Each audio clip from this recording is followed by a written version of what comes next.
Let's hear this thing.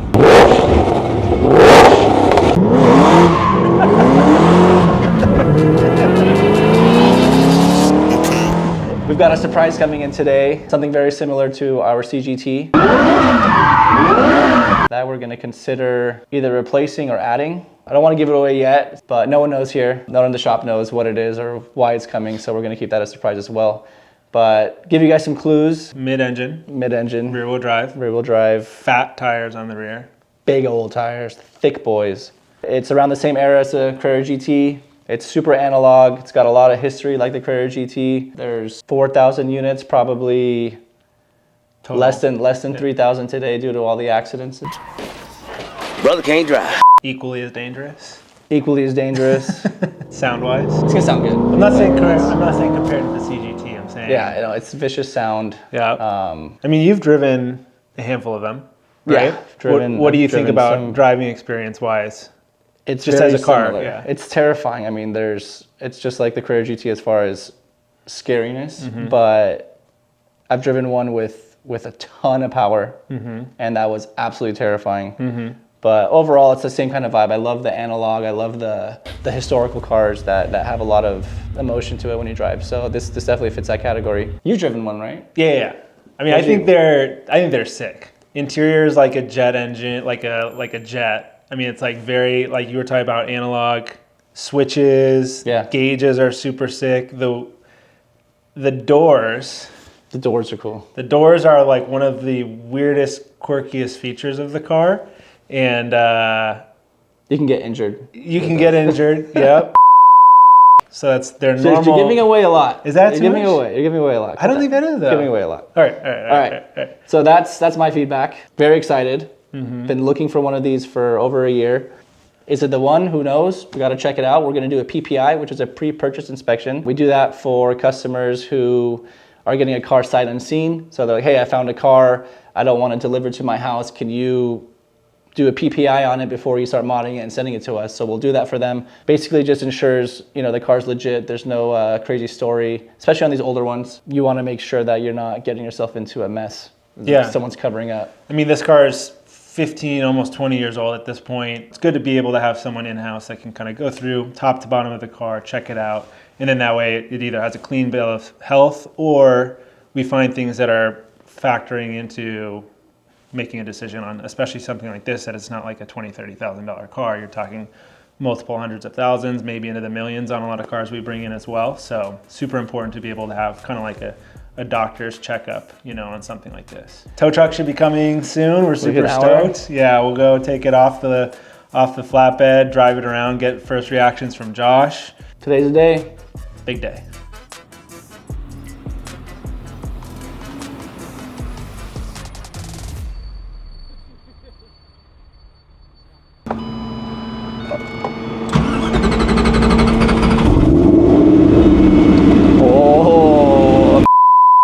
Smells like race gas.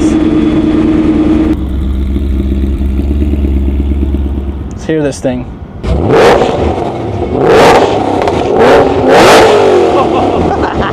Dude, this thing sounds sick. All right, let's go rip it, cab.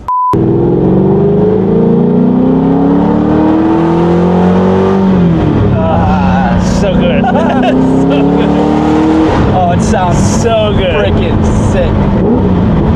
Look at that, even that guy just walked by, massive smile on his face. Oh, so good. I just feel like we're like, you know, if we had like a Countach, we'd be in a Miami movie, but in this, it's like, this is like just pure. Oh.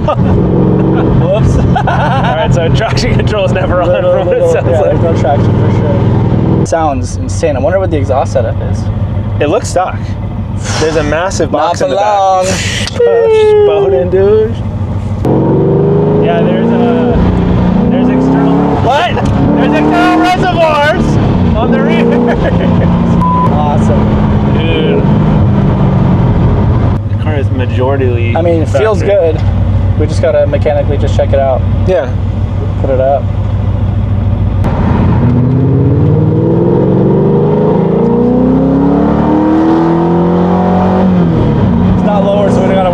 Yeah, I was gonna say we can still kind of Send it. It's so ridiculous.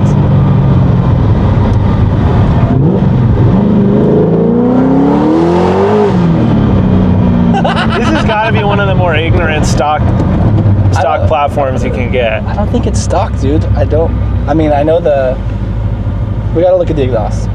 I'll tell you, I don't think that there's... Nice, dude. Again, Chicks and Silent TCs checking us out. All right, sold.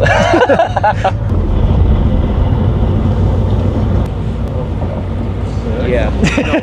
What's up, boys? So we're thinking about potentially nothing.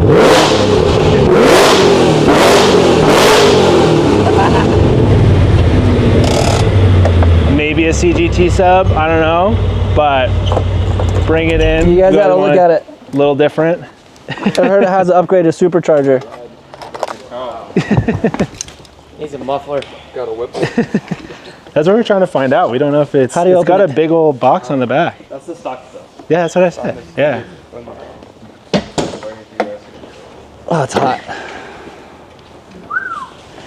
American. So guess what? We don't need to make it. We don't need to make it any louder.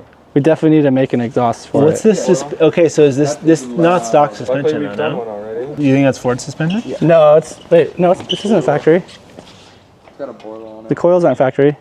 They don't come with external reservoirs. Get rid of it. It's got these like vintage looking AP brakes on it. Yeah, it's brakes. Wheels and tires with some sweet all seasons. Motor from Ford. No, it's an upgraded supercharger. It's a factory motor. Slamming on its nuts or what? Slam on a nut. Oh, you should see what wheels we're doing. If it goes through, you have no idea. He's done less. Yeah, we're HLS. And then pull the latch. I sold it to Nick. No, his A4 was black. No, it was gray. Dolphin gray, brother. I thought it was black. No, brother. Is Dolphin gray? Yeah. You see the seat backs are dry carbon? Is it? Yeah. Are they always black? I don't know. This is how I'm gonna lose teeth. For Yeah, sure. you're gonna. Yeah. God, I love banging. Are we gonna do a X1 conversion or what? No, how do you turn the seat down? Yeah, Josh's gonna get ready for electronic conversion. I don't know, man. Sub right behind the shoulder too. How many miles does it have? 5,600. Damn, really? That's nothing. I know. I think Nick's just hit 70,000. 70? And his Viper is at like 85 or something. We should like hit him that up. too. See what he's. He'll take these. I respect that. Yeah. Honestly, I respect that. There's definitely no button for traction control. Yeah. It's just. And with all season tires. Yeah. These cars are not slow. So. Yeah, they're not slow. It feels healthy. Like it just feels girthy. Because it's American. So we just gotta do a PPI on it. See how it is after.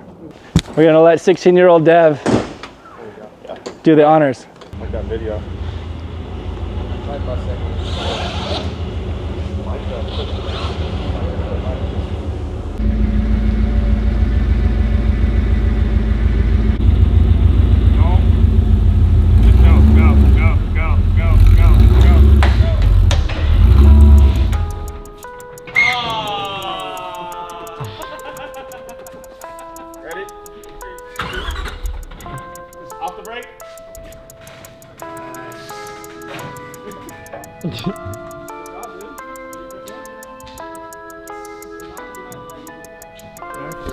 We're gonna do a pre-purchase inspection.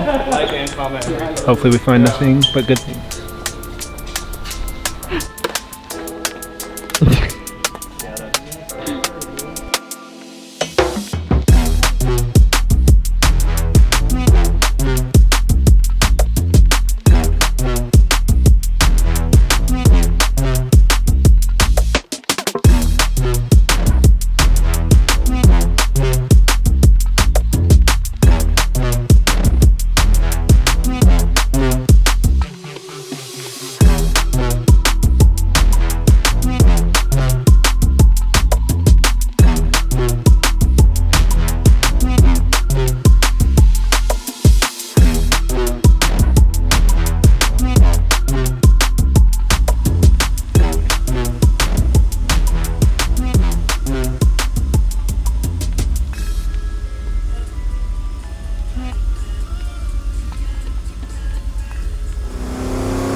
So just finished test drive.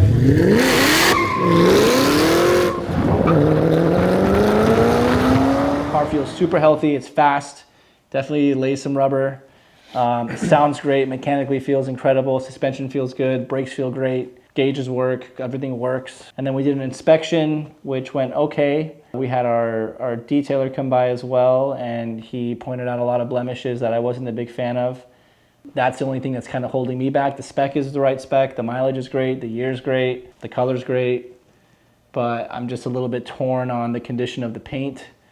So what do you think? I agree. I mean, whenever you buy a used car, especially if it's a car that's like 10, 20 years old, like there's two main focuses. There's the mechanical side and then there's the aesthetic side. And so normally it's like, if you can get a car with really nice paint, that's great. And then you can kind of fix the mechanical, we can bebops on the side. Stuff here, yeah. Flip-flop of that is if the mechanical side's great and then the paint side is not so great, that's where it kind of becomes more of the like toss up in the air of like, okay, this could open up a huge can of worms of stuff, or maybe it's something that can be solved with like a really high quality, cut and polish or something along those lines. I'm glad that we got the car up in the air. We're able to kind of go through everything. We found some really interesting quirks, like for me, Continental all-season tires on a car that which I don't mind because we're going to change it. Yeah, no. We'll just have some fun with it.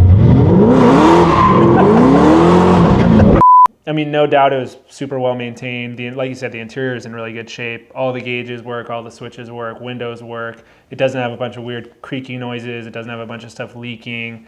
We're used to European cars that are covered in weird noises and stuff falling apart and, leaking, like Porsche's leaking constantly. It's like this thing is really clean and it drives great. Driving was insane.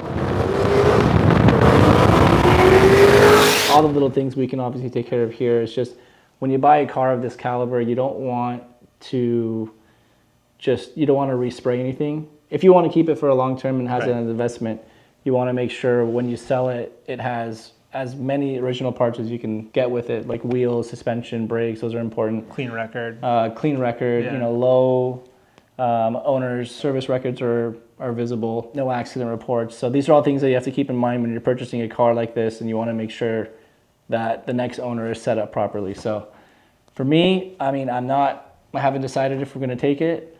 Definitely not going to give up the CGT for this car. So it would be an addition to the shop collection. And I don't know. I'll have to think about it. And big decision. Yeah, it wasn't an immediate yes or no, which usually it is for me when I see something. I'm just like, all right, let's do it. This one was a little bit of a toss-up, so we'll report back and let you know what we decide. But either way, we're gonna get something cool and do something fun and do more burnouts and build more cool stuff. So CGT or Ford GT? That's a no-brainer. But you never know. There's probably some. Because there's some Ford guys out there. Like, comment, subscribe. Let us know. Let us know what you guys think. I'm Ron Burgundy. Dude, chill. Burn rubber. Daddy, chill. Break the door, dude.